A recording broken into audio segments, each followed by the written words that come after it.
Buenos días, buenas tardes, buenas noches a todos y a todas. Nuevamente con un video de teoría de los campos, en donde hoy veremos campos variables en el tiempo y ecuaciones de Maxwell, que lo dividiremos en dos partes. Hoy veremos la parte 1 y, como siempre, los saludamos desde la materia: Guillermo, Leo, el que les habla, y como siempre los pajaritos que tengo de fondo en casa.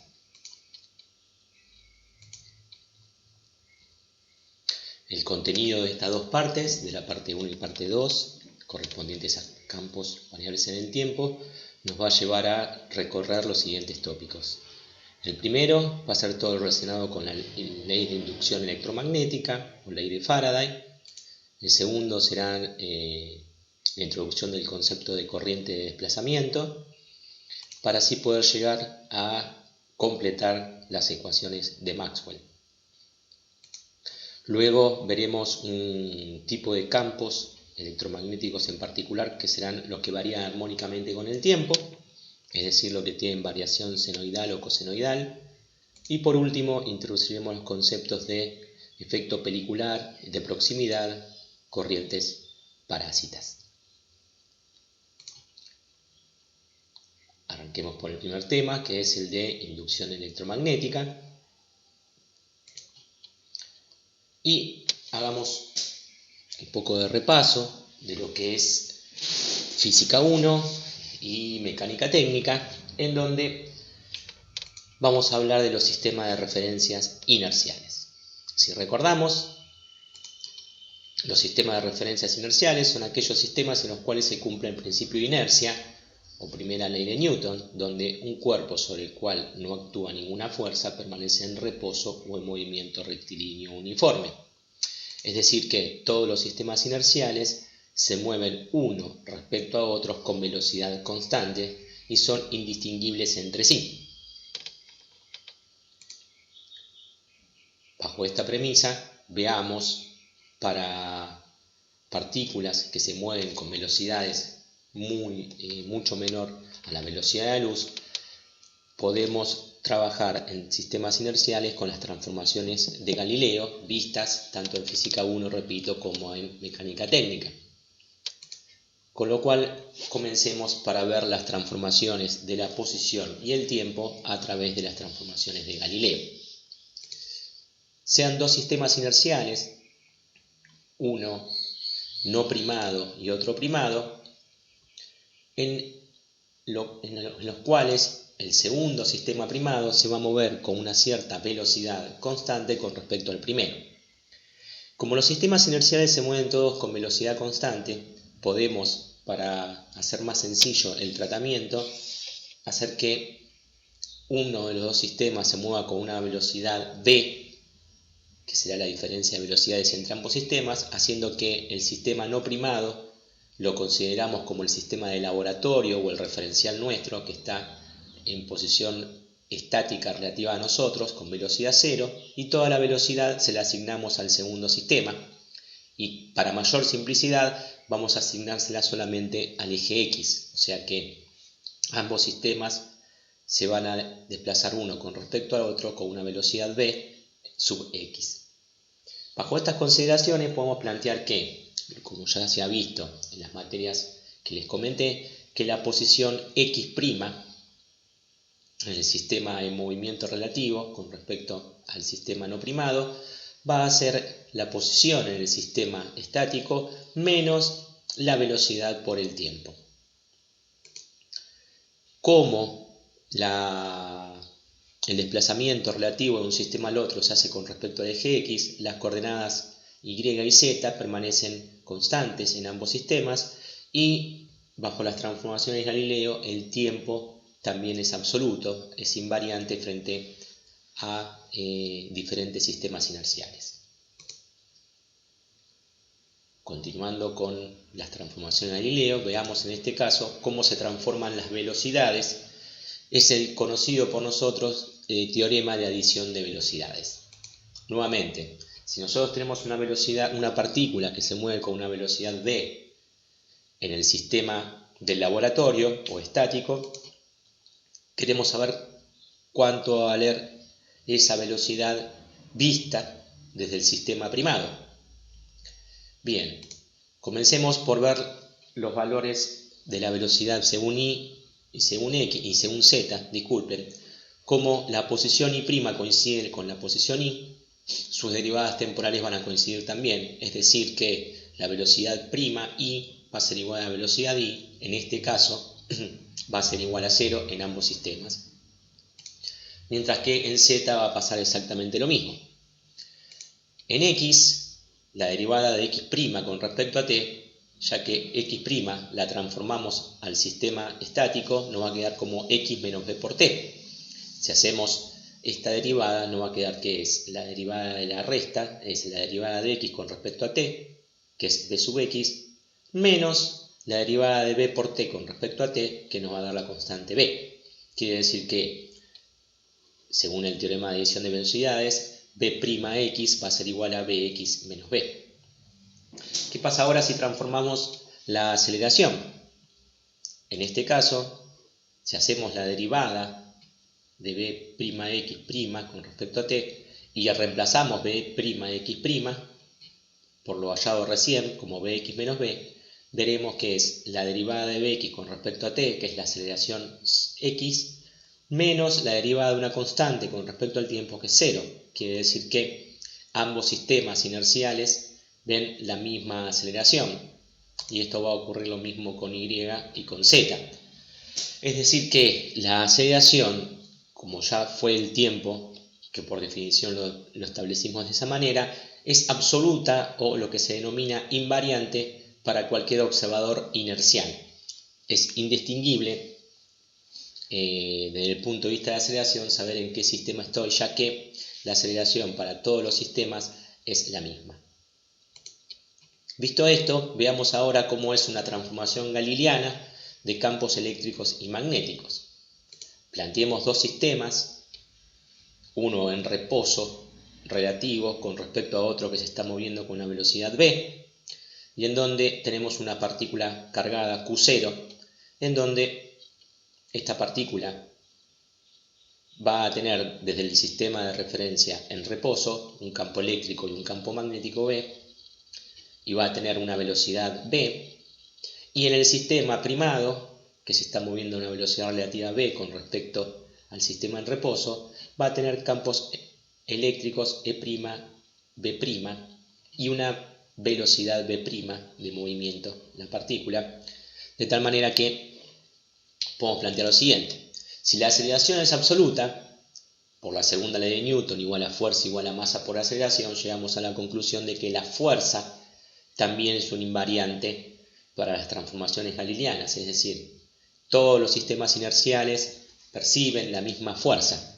Si esto es así, sabemos que los campos eléctricos y magnéticos ejercen sobre una partícula cargada la fuerza de Lorentz. La podemos plantear para el sistema en reposo relativo de esta manera: Q por E más B vectorial B, de tal manera que para el primado va a ser F', Q0 por E' más B' vectorial B'. Como vimos por el teorema de adición de velocidades, la velocidad de la partícula medida en el sistema en reposo va a ser la velocidad de la partícula medida en el sistema de movimiento relativo más la velocidad entre ambos sistemas. De tal manera que si hacemos el reemplazo en la primera ecuación, obtendremos como resultado esta igualdad.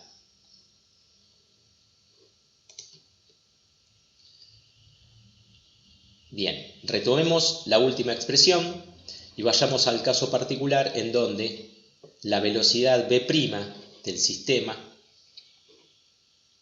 en movimiento relativo vale 0, es decir, la partícula Q es solidaria al sistema primado. En ese caso, esta ecuación que vimos antes se reduce a esta igualdad, en donde el campo eléctrico medido en el sistema en reposo más el producto vectorial de B vectorial B medido en el sistema en reposo es igual al campo eléctrico primado, o sea, decir, el campo eléctrico medido desde el sistema en movimiento. Y también veremos que ambos campos magnéticos, tanto el medido en el sistema en reposo como el medido en el sistema en movimiento, son coincidentes. En este caso particular, repito, en que la velocidad relativa de la partícula con respecto al sistema primado vale 0. Veamos un ejemplo de transformación de los campos bajo las transformaciones galileanas a través de un caso sencillo en donde tenemos un conductor moviéndose dentro de un campo magnético constante. Tenemos acá un campo magnético B entrando en la pantalla, tenemos el sistema blanco, que es el sistema en reposo, y tenemos el sistema amarillo, que va a ser el que se va a mover con un conductor dentro de ese campo magnético. Nosotros sabemos que si tenemos un conductor moviéndose dentro de un campo magnético, las partículas cargadas del conductor van a recibir una fuerza. Y si vemos, a medida que se desplaza dentro de ese campo el conductor, va a haber un desplazamiento de carga. En este caso tomamos solamente un portador positivo, en donde vemos que esa carga se movió hacia la parte superior de la pantalla. Analicemos esto desde dos puntos de vista. Analicémoslo desde el punto de vista del sistema en reposo relativo blanco, en donde en ese sistema las cargas positivas del conductor perciben una fuerza magnética igual a Q por B vectorial B. Si ustedes se fijan en el producto vectorial de B vectorial B, si a B lo tomamos sobre el eje X y al campo a inducción sobre el eje menos Z, la fuerza magnética va a estar orientada en el eje Y positivo, y es decir que la partícula va a tener un movimiento ascendente. Ahora bien, si nosotros estamos en el sistema solidario al conductor, como para la partícula está en reposo en el propio sistema, lo que vamos a ver es que instante a instante la partícula lo que siente es una fuerza vertical en el eje Y, y eso para la partícula es producido por un campo eléctrico que está en el mismo sentido, ya que la carga es positiva. De tal manera que la partícula va a percibir una fuerza eléctrica igual a Q por E, como ya vimos en su momento, de fuerza electrostática. En este caso, siguiendo con el concepto de que la fuerza es un invariante frente a las transformaciones relativistas de Galileo, vamos a tener que la fuerza magnética percibida desde el sistema en reposo es igual a la fuerza eléctrica percibida por la partícula en el sistema en movimiento. De tal manera que si las igualamos y cancelamos las cargas, veremos la transformación de los campos vistos anteriormente, en donde el campo eléctrico primado en el sistema en movimiento es igual al producto vectorial de B vectorial B, como lo habíamos visto antes.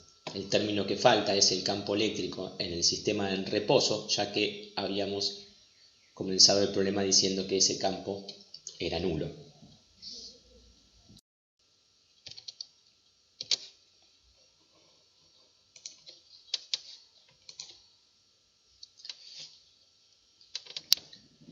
Introduzcamos ahora un concepto ya visto en Física 2 y en Electrotecnia 1, que es el concepto de fuerza electromotriz. Supongamos que tenemos una pila o una batería en vacío, o sea, sin conectarse a un circuito, y podemos ver que los portadores positivos de carga podemos moverlos a través del trabajo de una fuerza exterior hacia uno de los dos terminales, en este caso en el superior. Esa fuerza exterior puede ser de diferentes tipos. En el caso de una pila, es una fuerza producida por una reacción química. Si a esa fuerza la dividimos por unidad de carga, vamos a definir un campo eléctrico E', que va a ser el causante del movimiento de esa carga, y a ese campo lo vamos a definir como campo electromotor. Debido a la acumulación de cargas en la parte positiva, en la parte superior, vemos que esta fuerza exterior tiende a trasladar a la carga al mayor potencial. ¿Por qué decimos eso? Porque si tengo una acumulación de cargas positivas en la parte superior, voy a tener un defecto de cargas positivas o una acumulación de cargas negativas en la parte inferior. Por lo que vimos en el caso electrostático, tenemos que la parte superior está a un mayor potencial con respecto a la parte inferior. Ahora bien, si tengo una acumulación de carga, obviamente voy a tener un campo electrostático producido por esas cargas estáticas, que vamos a llamar E. Ese campo electrostático va a ejercer sobre los portadores una fuerza electrostática F. Disculpen. Ahora bien, cuando la batería está en vacío, tenemos que la fuerza exterior producida por el campo electromotor va a ser igual a menos la fuerza electrostática producida por el campo electrostático y por lo tanto no va a haber movimiento de cargas interno dentro de la batería. Si nosotros ahora calculamos el trabajo de ambas fuerzas o básicamente calculamos la energía que aporta tanto el campo electromotor como el campo electrostático y planteando las circulaciones entre B y A, podemos establecer esas dos integrales, una con la fuerza exterior y otra con la fuerza electrostática. Si ahora dividimos por unidad de carga, vamos a obtener la energía por unidad de carga o el trabajo por unidad de carga. Básicamente para la integral de la derecha del campo electrostático vamos a tener la diferencia de potencial entre los puntos A y B.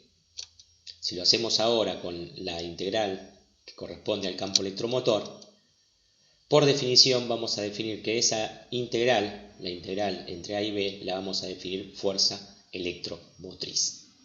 De tal manera que cuando el circuito está abierto, vemos que la fuerza electromotriz y la diferencia de potencial coinciden.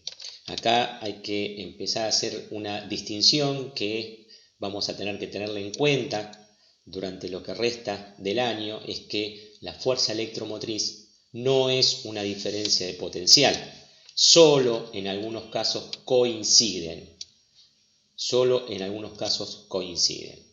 Ahora bien, si nosotros hacemos una circulación cerrada, por ejemplo, una circulación que vaya de A a B o de B a A dentro de la batería y cerremos por fuera de la batería hasta volver del punto A al punto B, tendremos que la suma de las dos circulaciones internas, tanto el primer término como el segundo término, la correspondiente al campo electromotor y la correspondiente al campo electrostático, y en la parte externa, ya que no hay fuerzas exteriores, lo que tengo simplemente es la circulación del campo en la parte externa, que es básicamente B a B, pero visto desde afuera. En este caso, nosotros sabemos que una circulación cerrada de un campo electrostático debe ser igual a 0. Por lo tanto, el segundo término y el tercer término de la ecuación se cancelan porque B a B y B a sumados dan 0. Y lo que tenemos como resultado es que una circulación cerrada del campo electromotor nos da distinto de 0 y nos da la fuerza electromotriz. Entonces, si retomamos lo que acabamos de decir, definimos a la circulación de un campo electromotor en una circulación cerrada como fuerza electromotriz medida en volt. Ahora bien, por el teorema de Stokes, si ustedes recuerdan, una circulación de un campo alrededor de un contorno se puede escribir como el rotor de ese campo a través de una superficie abierta que tenga como perímetro este contorno. Y acá podemos ver que si esta integral no es nula, ya que nos va a dar como resultado la FEM, tenemos que el rotor de este campo electromotor es distinto de cero y que la circulación cerrada, como ya dijimos, también es distinta de cero. Con esto podemos decir cuáles son las características del campo electromotor. La primera es que es un campo no conservativo, ya que la circulación cerrada del mismo es distinta de cero. Es un campo rotacional, a diferencia del campo electrostático, este campo tiene rotor, no tiene rotor nulo. Y que este campo no es generado por cargas estáticas, no es un campo electrostático, no tiene fuentes escalares de campo. Y por último, el valor de la FEM depende del camino de integración. Sabemos que si la circulación, para que no dependa del camino de circulación, el campo debe ser conservativo y su integral cerrada debe dar cero, su circulación cerrada. Por lo tanto, la FEM, a distinción de la diferencia de potencial escalar, sí depende del camino de integración de la circulación. Avancemos sobre nuestro circuito, en donde a nuestra batería ahora vamos a cerrarla con un elemento resistivo. Si nosotros recordamos de Electrotecnia 1 de Física 2, sabemos que cuando a una batería la conectamos a un circuito, la diferencia de potencial que tiene entre sus bornes ya no es igual a la FEM, sino que hay que restarle la caída interna de potencial dentro de la batería, de tal manera que si aplicamos la segunda ley de Kirchhoff, veremos que la fuerza electromotriz menos la caída interna de potencial es igual al potencial entre los bornes de la batería. Si ahora lo ponemos o lo colocamos en términos de los campos, veamos que la circulación del campo electromotor entre B y A menos la circulación del campo electrostático interno dentro de la batería va a ser igual a la circulación del campo electrostático fuera de la batería entre los puntos A y B. Es de notar, fíjense que tanto este campo electrostático interno dentro de la batería con respecto a este campo electrostático tienen sentidos opuestos. Fíjense que este campo eléctrico va del borne positivo al borne negativo y el campo externo va del borne positivo al borne negativo. Si ahora aplicamos la ley de Ohm, vemos que los campos electrostáticos los podemos reemplazar por J sobre sigma, o sea, la densidad de corriente sobre la conductividad. Si nosotros recordamos, tanto este término como este término representan los R por I, de tal manera que vemos lo visto en Electrotecnia 1, donde la fuerza electromotriz de mi batería es igual a la suma de las caídas de tensión, tanto de las resistencias producidas por la resistencia interna de la batería como por la resistencia del circuito externo. Con lo cual podemos coincidir que, para el caso general, podemos decir que la fuerza electromotriz siempre es mayor que la diferencia de potencial, salvo en el caso de que la batería esté en vacío. En ese caso coincidirán, con lo cual el caso más general sería que la FEM es mayor o igual que B a B.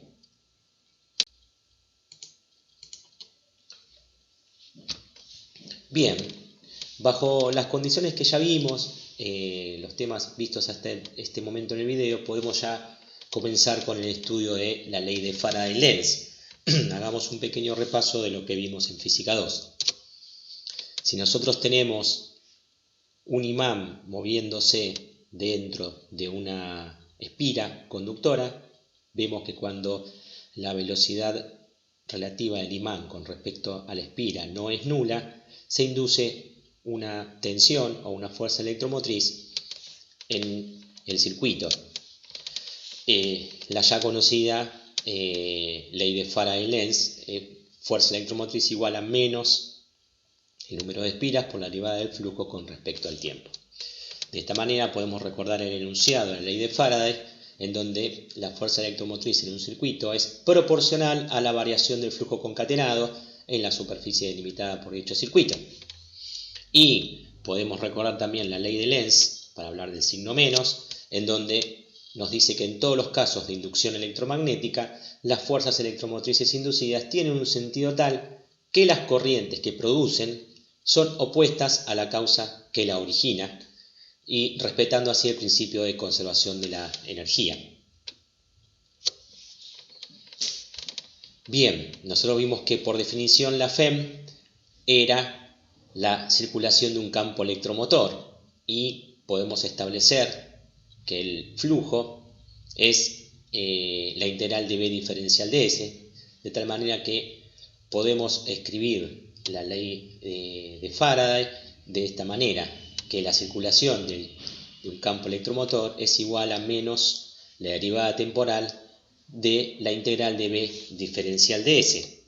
Si nosotros lo esquematizamos en un dibujo, vemos que si a través de un circuito cerrado, una espira, tenemos un campo magnético que está atravesando dicho contorno, este contorno va a ser el que nosotros vamos a considerar como C para la circulación del campo electromotor. Y cualquier superficie que esté delimitada por esta circulación, en este caso por ejemplo esta, nos va a dar el flujo que atraviesa esa espira y su derivada temporal me dará la FEM.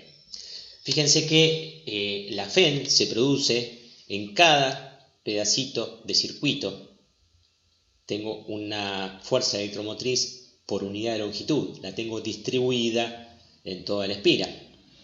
De tal manera, fíjense que si a esa espira la cierro, la pongo en cortocircuito o la cierro con una resistencia, voy a tener como pequeñas pilitas en donde el sentido y la polaridad va a estar determinada de esta manera. Fíjense que esta va a ser la polaridad positiva de la FEM y esta va a ser la polaridad negativa de la FEM. De esta manera podemos a priori determinar instintivamente cómo va a ser la polaridad de la FEM a partir del estudio de la ley de Faraday. A continuación vamos a ver un video en donde vamos a avanzar un poco más en el concepto del signo de la FEM y el sentido de la corriente que respete el principio de conservación de la energía establecido por Lenz. Los invito a verlos.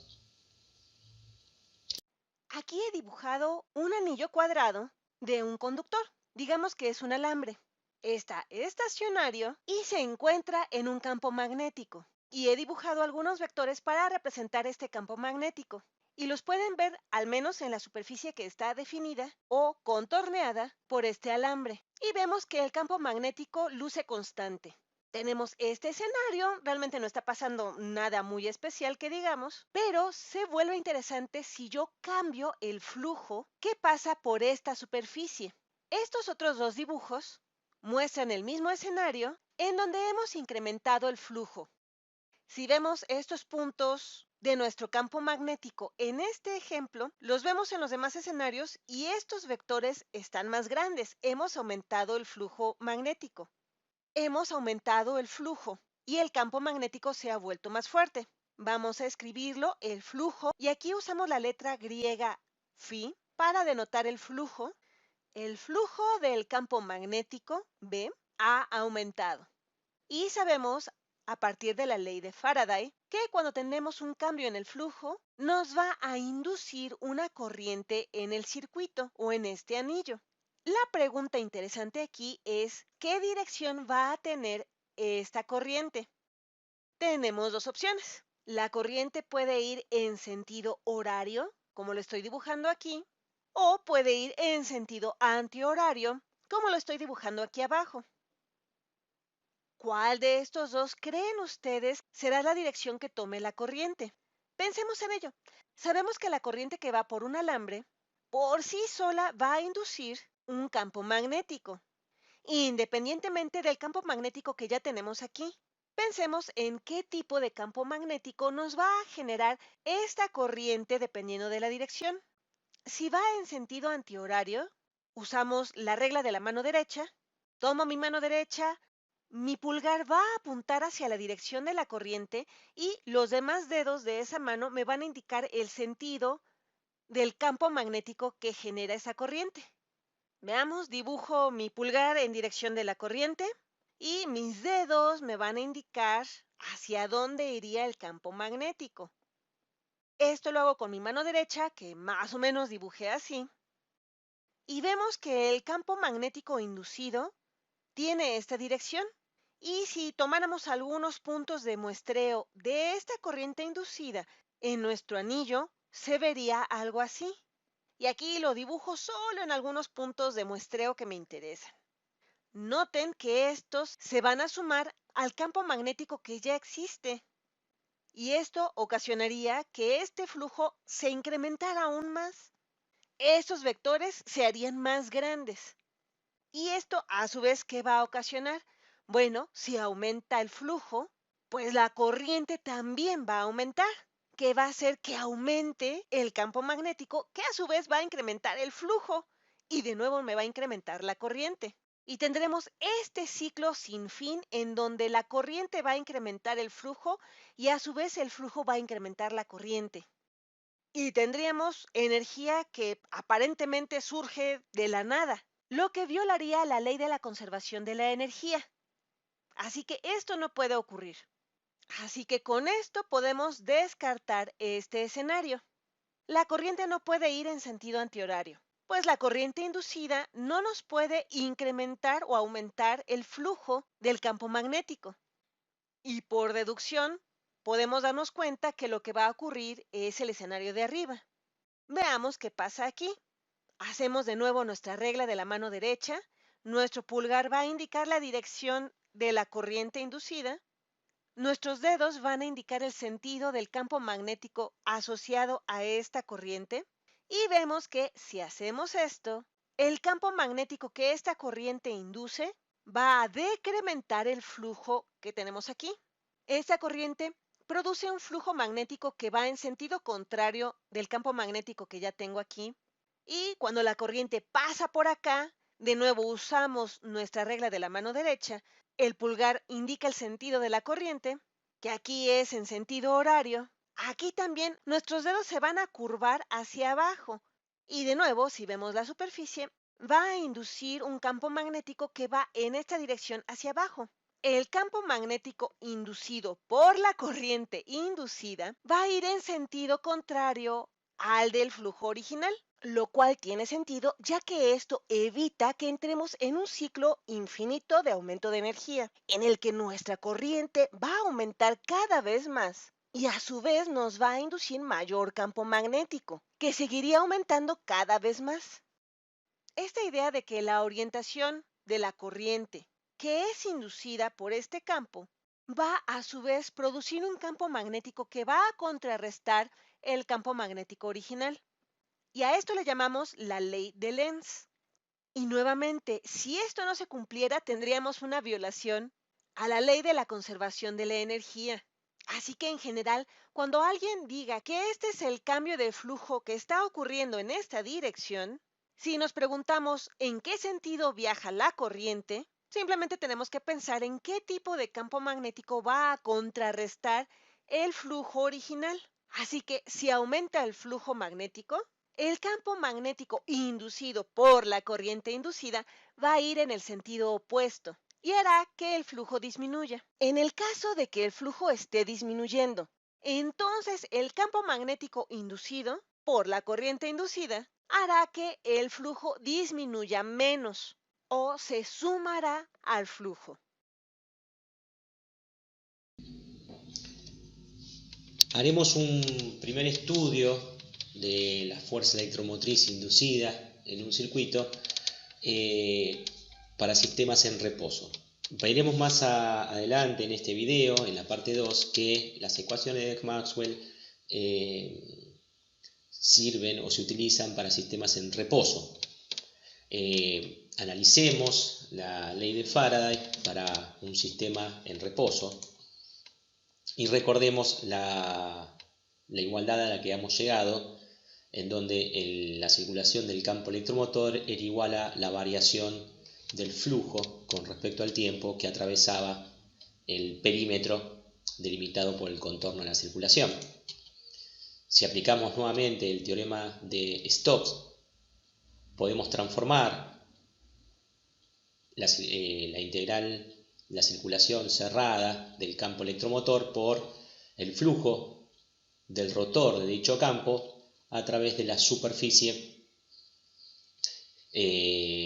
cualquier superficie delimitada por superficie abierta delimitada por el contorno C. Si a la variación temporal del campo su flujo también lo establecemos en la misma superficie, llegamos a una de las ecuaciones de Maxwell, que es la correspondiente a la ley de Faraday para sistemas en reposo, donde relacionamos que el rotor del campo eléctrico es igual a menos la derivada temporal de B con respecto, vale la redundancia, al tiempo.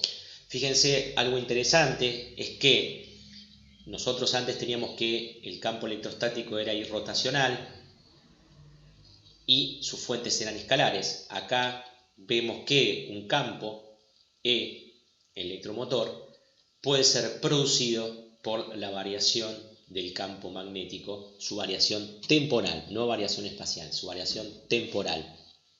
O sea que de a poco nos vamos acercando a completar las 4 ecuaciones de Maxwell. Ahora bien, analicemos un poco esta ecuación matemáticamente para poder avanzar en lo que acabamos de ver recién en el video de la Academia Khan de el signo de la fuerza electromotriz o el sentido de la fuerza electromotriz en un circuito.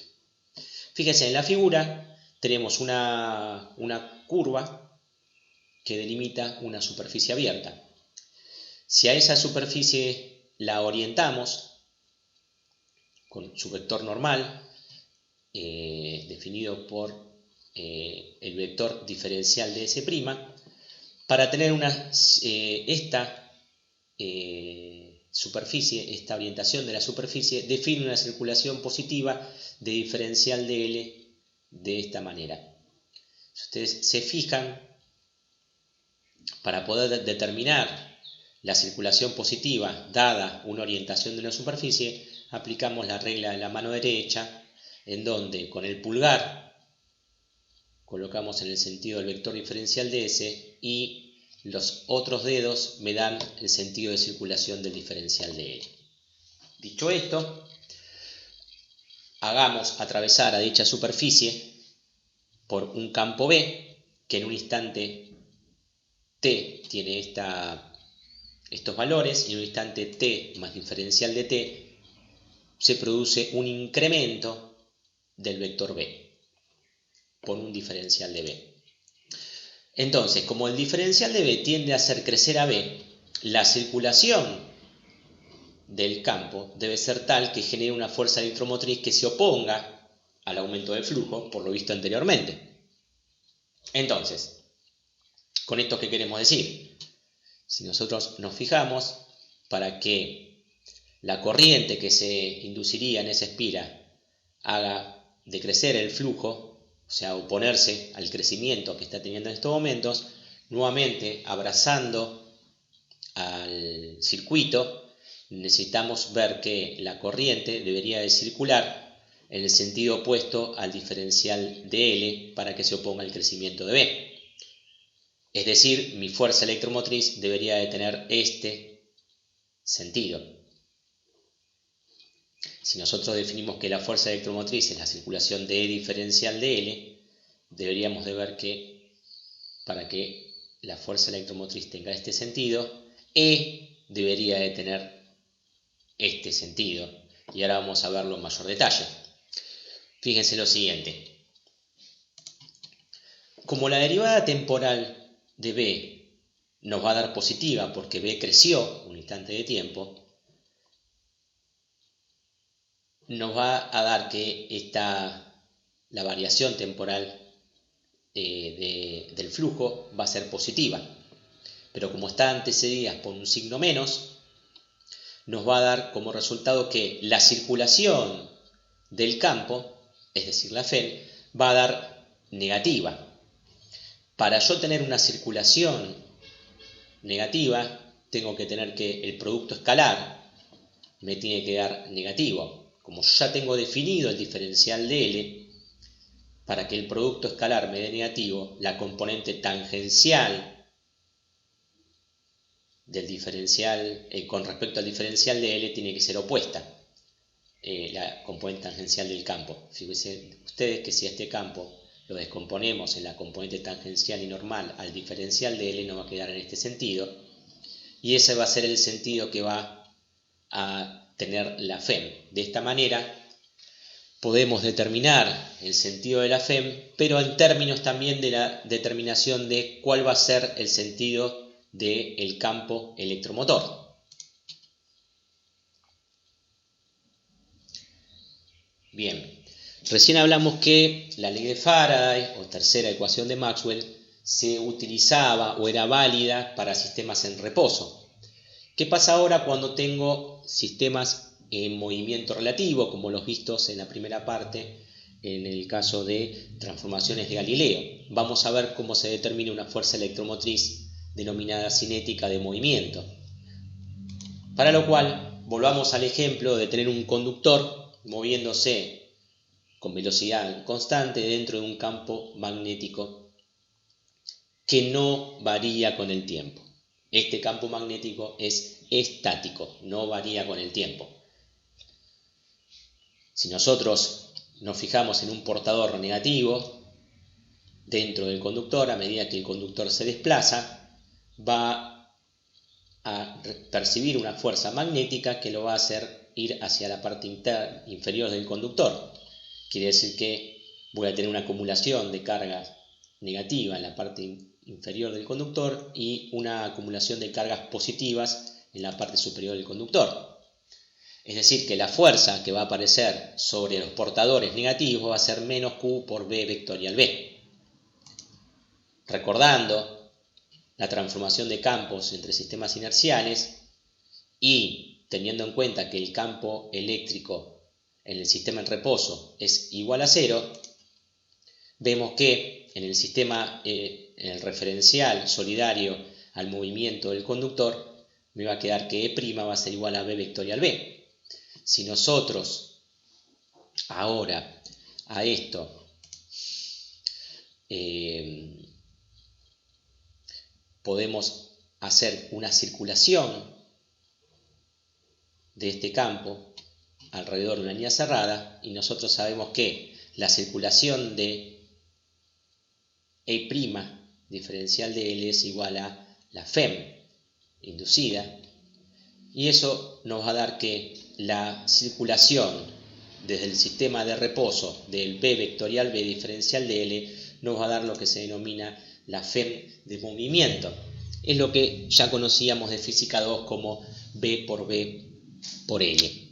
De esa manera vemos que una fuerza electromotriz no solo la podemos definir a través de la variación del flujo, como lo establece la ley de Faraday, sino que también la podemos definir a través de la fuerza de Lorentz. Esto es algo muy particular y muy peculiar que tiene el concepto de FEM, que si uno se pone a ver en detalle no es bastante ilógico, ya que nosotros establecimos que la validez de las ecuaciones de Maxwell son para sistemas en reposo, y en este caso para sistemas en movimiento habíamos hecho todo el análisis a través de la fuerza de Lorentz. Quiere decir que tenemos una fuerza electromotriz establecida a través de la ley de Faraday para sistemas en reposo y una fuerza electromotriz de movimiento establecida a través de la fuerza de Lorentz para sistemas en movimiento, en donde los campos magnéticos son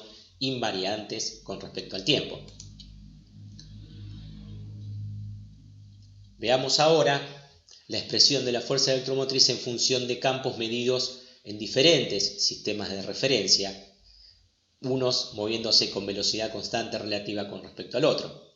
Para el caso general, no como el que teníamos antes, vamos a hacer que el campo E ya no vale 0, sino que le vamos a dar un valor, de tal manera que ahora en la circulación,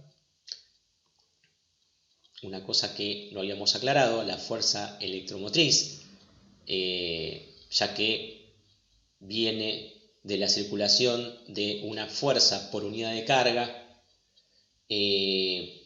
tanto la fuerza como la carga son invariantes relativistas para las transformaciones de Galileo, con lo cual la fuerza electromotriz para las transformaciones de Galileo también son invariantes. Quiere decir que la FEM medida en el sistema en movimiento y la FEM medida del sistema estático coinciden en valor, de tal manera que la circulación de E diferencial de L va a ser igual a la circulación de Q por E más B vectorial B diferencial de L. Acá, disculpen, me sobra esta Q.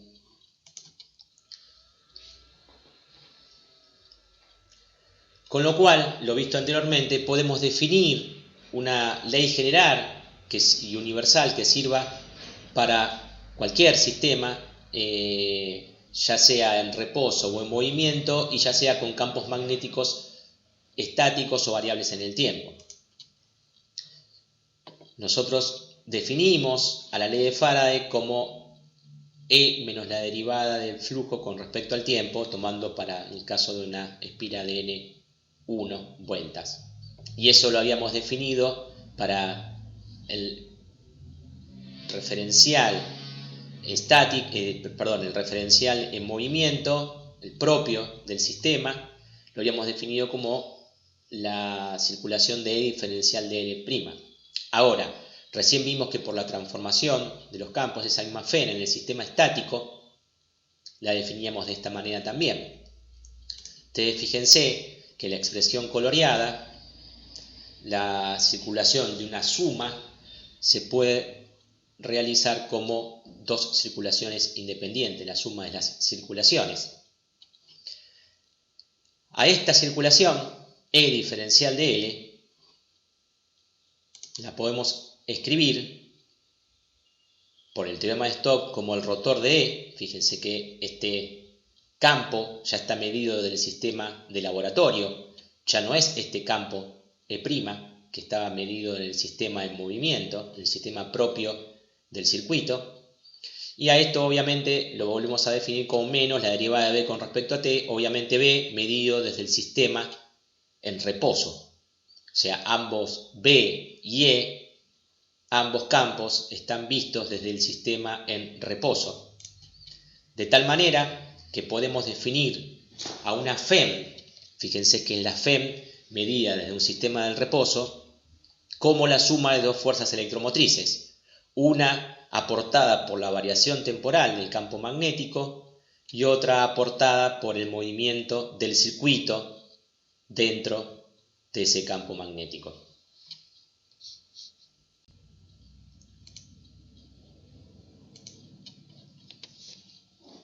Bien, podemos tomar algunas conclusiones con la ecuación alcanzada en la presentación anterior, en donde fíjense que esta ecuación para determinar la FEM es válida para circuitos rígidos. ¿A qué me refiero con circuitos rígidos? Que no se deforman. Si el circuito, además de estar inserto en un campo magnético variable y además de moverse dentro de ese circuito, dentro de ese campo, su forma variaría, esta FEM también debería de modificarse, sobre todo este primer término, ya que el flujo no variaría solo por la variación de B, sino que también variaría por la variación de S, con lo cual sería una ecuación un poco más general que para el curso nuestro la vamos a obviar. Obviamente sirve para bajas velocidades respecto a la velocidad de la luz, ya que utilizamos las transformaciones de Galileo. Ya esto lo he notado varias veces, lo he dicho varias veces. Vale aclarar que para velocidades cercanas a la luz, la relatividad de Galileo ya no es precisa, no es válida, sino que hay que utilizar las transformaciones de Lorentz, que básicamente hay que utilizar la relatividad especial de Einstein. Bien, volviendo. El primer término es el que se denomina fuerza electromotriz estática, en donde se utiliza la variación, donde se ve la FEM producida por la variación temporal del flujo en el sistema. Mientras que el segundo término se denomina FEM de movimiento. Y es en donde se analiza la FEM producida por el movimiento del circuito. Para poder entender el alcance de esta ecuación, vamos a determinar o vamos a realizar un ejemplo en donde vamos a poder visualizar bien la ecuación antes vista.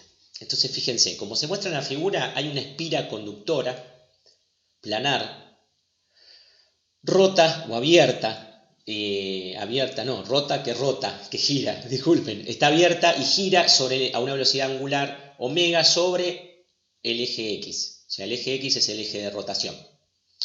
En t igual a 0, la espira está en el plano XY y está presente en la región de la espira un campo magnético variable en el tiempo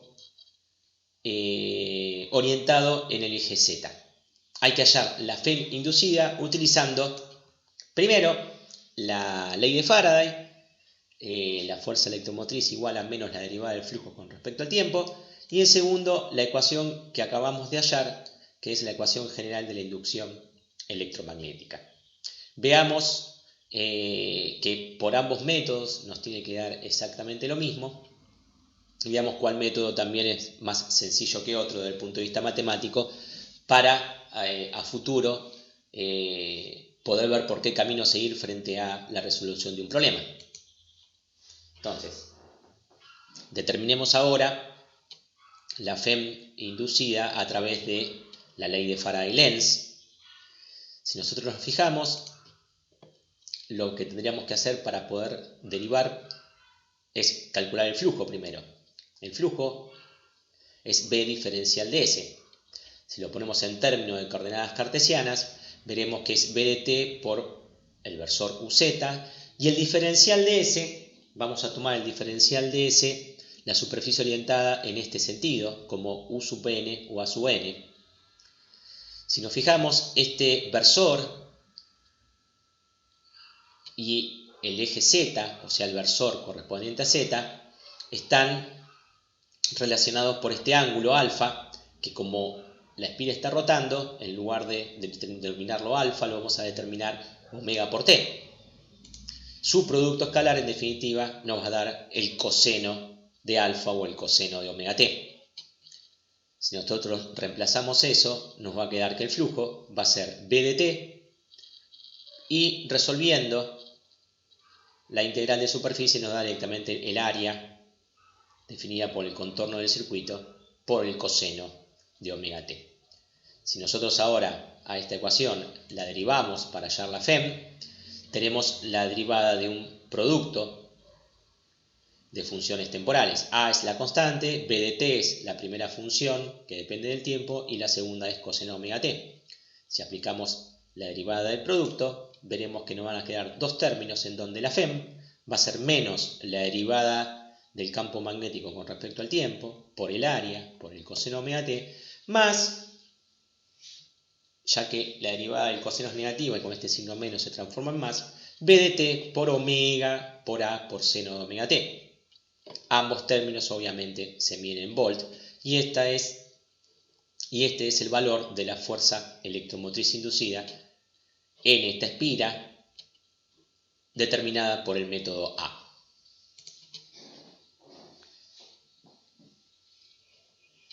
Para determinarla a través del método B, vamos a calcular por separado el aporte del primer término, que le vamos a denominar fuerza electromotriz 1, y el aporte del segundo término, que vamos a denominar fuerza electromotriz 2. Bien, la fuerza electromotriz 1 es menos la derivada de B con respecto a T diferencial de S. Nuevamente, fíjense que B y U sub n son los mismos versores que antes y ya conocemos cuánto vale su producto escalar, que vale coseno de omega t, y nosotros resolviendo esta integral llegamos a que la FEM E1 es menos la derivada de B con respecto al tiempo A por coseno de omega t.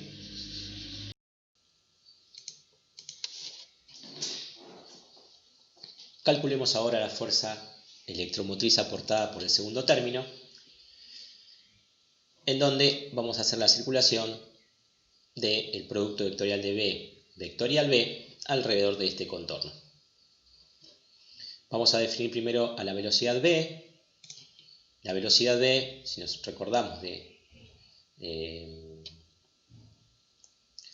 movimiento circular, va a ser omega r y va a estar orientada en según A sub n. Si nosotros a r lo colocamos en coordenadas cartesianas, veremos que r va a ser I sobre coseno de omega t, omega U sub n. Y ahí tenemos definido el valor de B en términos del versor U sub n. Si ahora nosotros aplicamos el producto vectorial, veremos que U sub x, U sub y, U sub z, 0, B, como lo tenemos en el versor UN, al versor UN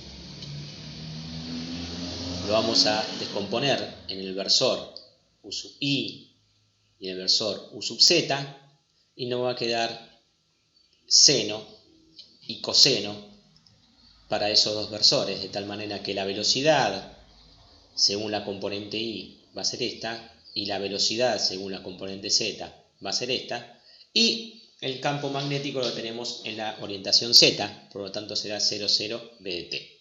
Si hacemos ese producto vectorial, nos queda esta expresión orientada según el eje x. O sea que el producto vectorial nos queda en el versor x.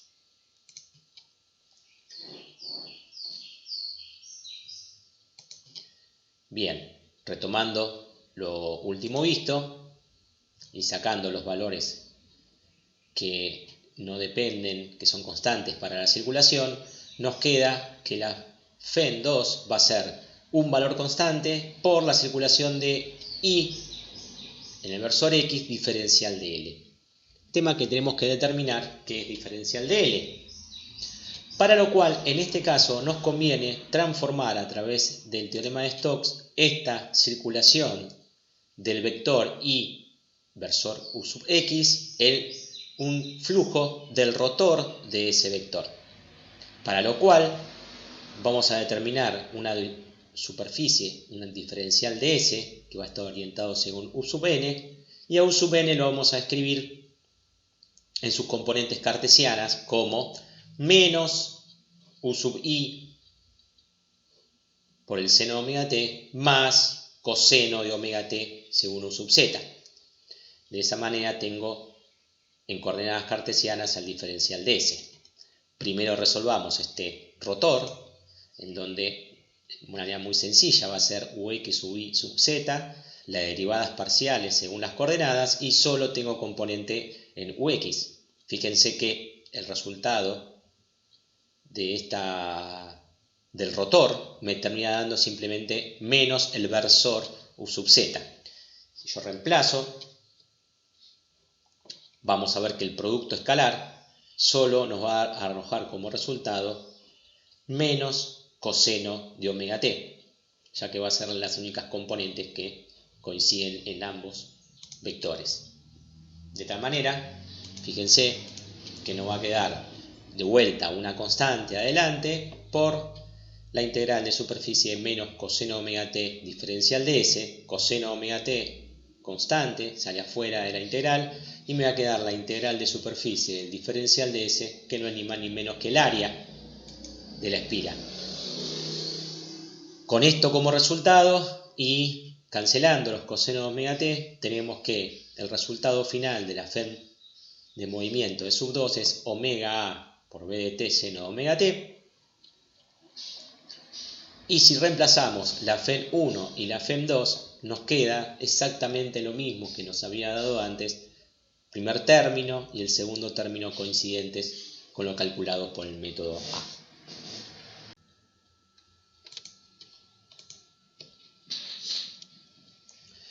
Comencemos ahora con el segundo tópico, o la segunda parte de este video, que es el concepto de corriente de desplazamiento. Comencemos con algo sencillo y conocido por todos nosotros y nosotras, que es el proceso de carga de un capacitor. Si yo tengo un capacitor alimentado por una batería y cierro el interruptor en t igual a 0, lo que va a ocurrir es que va a aparecer una circulación de corriente mientras el proceso de carga se produce. Y ese proceso de carga o la carga va a estar definida, como ya sabemos, por la carga final por 1 menos E a la menos T sobre la constante de tiempo. Bien, si nosotros ahora encerramos a una de las placas del capacitor con un volumen y aplicamos la ecuación de continuidad, que es el principio de conservación de la carga, vamos a ver que la variación de la carga con respecto al tiempo va a estar dado por la corriente que está circulando por el conductor. De tal manera que podemos determinar a través de esta ecuación cuánto vale la corriente que está circulando, que va a ser simplemente la derivada temporal de la carga con respecto al tiempo, que nos va a quedar que va a ser la carga final dividido la constante de tiempo por E a la menos T sobre la constante de tiempo. Bien, quedémonos con esta idea y avancemos en el estudio. Ahí tenemos definido directamente Q0 sobre RC, definida como I0. Fíjense que RC tiene unidades de segundo, Coulomb sobre segundo me da ampere. Bien, recordemos la ley de Ampere que habíamos visto en videos anteriores y planteemos una circulación en ese perímetro punteado del campo magnético. Nosotros sabemos que por ley de Ampere la circulación de una corriente por un conductor nos daba como resultado la circulación del campo H alrededor de una curva cerrada que encerraba al conductor. Si a la corriente eléctrica, la corriente de conducción la ponemos en términos del flujo del vector J, nos quedaba que la integral cerrada de H diferencial de L era igual al flujo de J en una superficie determinada, que esa superficie era la que estaba limitada por el perímetro de circulación del campo H. Entonces, elijamos como primera instancia la superficie 1, que es la superficie amarilla, y ahí nos va a dar lo que estábamos hablando, que la circulación de H diferencial de L nos da la corriente de conducción. El problema es que un mismo perímetro define infinitas superficies, de tal manera que yo podría elegir la superficie 2 y se tendría que mantener la igualdad. El problema es que ahora no tengo corriente de conducción, con lo cual me tendría que dar 0 la circulación, pero ya sabíamos que la circulación es única y me tendría que haber dado la corriente de conducción. Entonces, ¿cuál es el problema acá? ¿Cuál es la respuesta correcta? ¿La ecuación 1? ¿La ecuación 2? ¿No tengo ni idea de qué está pasando? Bueno, veamos cómo podemos solucionar en principio este problema. Vamos a auxiliarnos de la ley de conservación de la carga, nuevamente, en la ecuación de continuidad, planteando lo siguiente. En el capacitor yo voy a tener un campo eléctrico. Una vez que empieza a tener carga las placas del capacitor, voy a tener un campo eléctrico, que acá utilizamos el vector de desplazamiento, entre ambas placas. Ese vector de desplazamiento, una vez que esté cargado el capacitor, va a ser constante, pero mientras el capacitor se esté cargando, como la carga es variable, ese vector de desplazamiento también va a ser variable. Si aplicamos la ley de Gauss a la superficie nuevamente que teníamos antes colocada, veremos que la D diferencial de S nos va a dar la carga que va teniendo la placa, en este caso positiva, del capacitor. Si usamos la ecuación de continuidad y reemplazamos a la carga por la ley de Gauss, vamos a obtener que la integral cerrada de J diferencial de S nos va a dar menos la derivada de D con respecto al tiempo de diferencial de S. Si ambas integrales están evaluadas en las mismas superficies, tenemos que la J de conducción va a coincidir con menos la derivada de D con respecto de T. Es decir que la derivada de D con respecto a T tiene unidades de densidad de corriente. Y a ese término, la derivada temporal de D con respecto al T, se la denomina densidad de corriente de desplazamiento.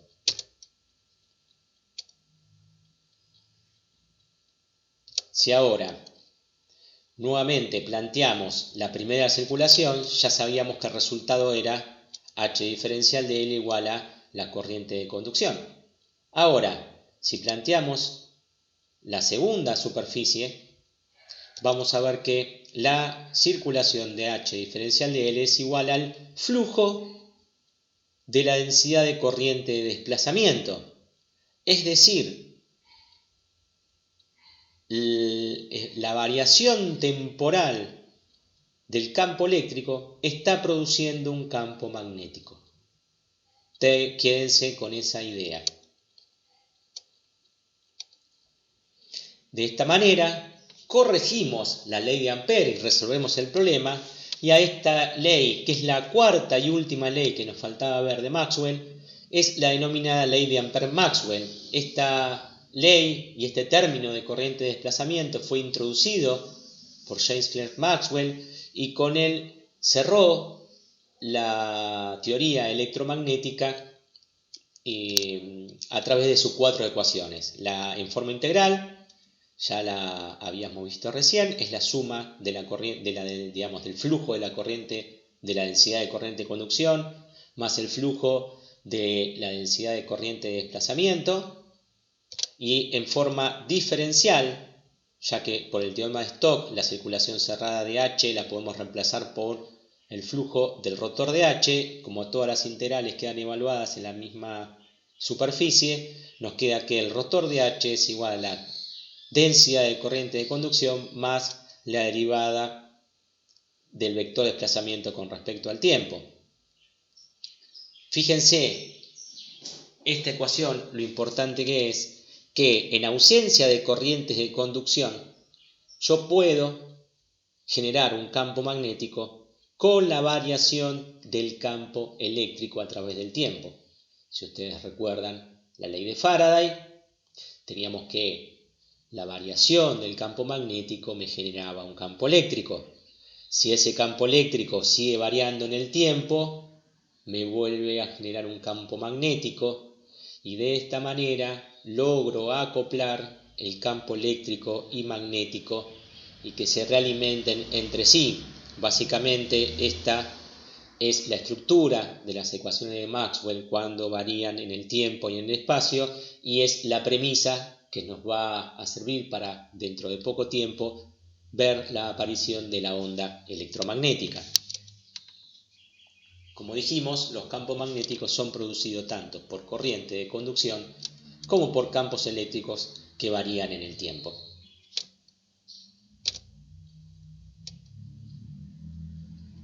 Nos queda para la parte 2 de este video, ahora sí, poder hacer un estudio pormenorizado de las ecuaciones de Maxwell, que eso quedará para la próxima semana o el próximo video. Así que bueno, muchas gracias por haber escuchado la clase.